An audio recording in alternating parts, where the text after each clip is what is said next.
months ago, I went to this place on the other end of town called Planet Lockwood because somebody told me it was a strip club. I can tell you right now, that ain't true. As soon as I started taking my clothes off, they threw me right the hell out.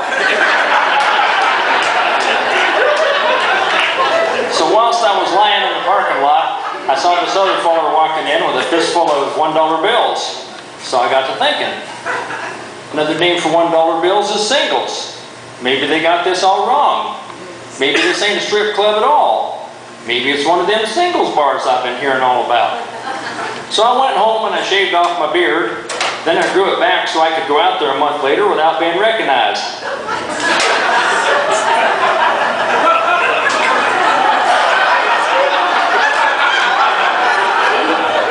This time I took a stack of singles along with me.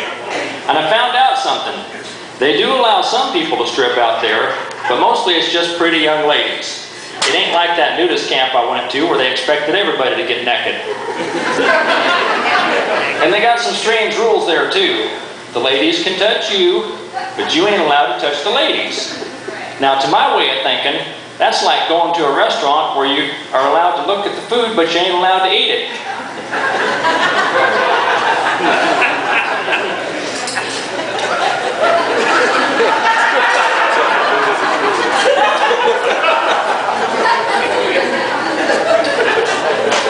So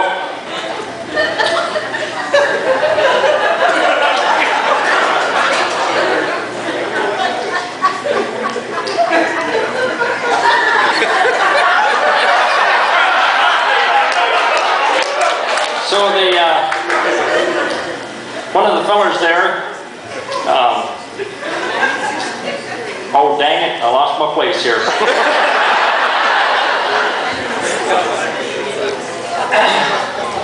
So anyways, they ended up throwing me right the heck out again. So I thought, well, there's something going on here strange. So I went home and I shaved off my beard, but I kept the mustache. Got myself one of them tattoos that says Crazy Cracker on it, and I went back.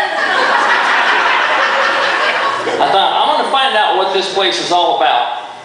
So this time my disguise was holding, so I thought, well, I'm just going to lay back and observe. Well, they got a stage there that has like a fire pole on it. And girls would come out onto the stage, but they'd be fully clothed. Then whilst they was playing some music, these girls would quickly disrobe, and then they would swing from that pole and hang upside down and do all kinds of other things I ain't never seen before that I couldn't even begin to describe to you. One of the fellers that was there told me this is what's called the pole dance. Now whilst these gals were doing their pole dance, fellers would throw their singles up there to them on the stage. When the music quit, the gal would gather up all of her singles, and then she'd come out to the crowd and she'd ask different fellers if they want to dance. Now I know, because one of them asked me if I wanted to dance. I said, ma'am, I'm going to have to turn you down. I don't think I could swing from that pole anywhere near like what you did. She said, no, silly, I ain't talking about a pole dance. I'm talking about a lap dance. Well, I didn't know what that was. So I said, well, how are we supposed to dance if I ain't allowed to touch you? She said, you just sit right there in that chair and I'll do all the dancing. Well, I was curious, so I said, okay. So she took my stack of singles, and then whilst they played some music, she began to dry hump my crotch. Now I say dry hump because I've been dry humped twice before in my life. I ain't got time to go into the details of that tonight. While she was dry humping my crotch, I asked her if she was a prostitute. She said, no, I'm a dancer. Now, y'all know what a crack whore is? I kind of figured she must have been one of them crack whores because she did take my money, and now she was rubbing her crack all over my crotch.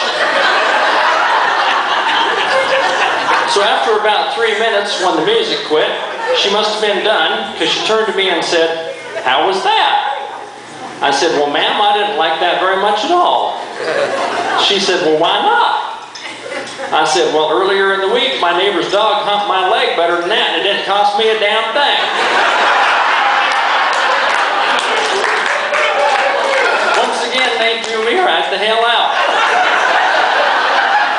this time the guy said, "Hey, you again?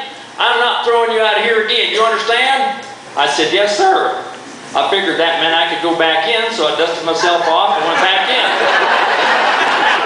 Wrong. They threw me right the hell out. But not before they took a photocopy of my picture ID, which they posted right up next to the bar. Then they beat the tar out of me. Now, I don't know if this is one of them fancy places like Fight Club where you have to do some strange ritual to get to be a member. And I don't know if having my photo ID up next to the bar makes me a member or not. But just as soon as my ribs heal up, I'm going back out there to find out.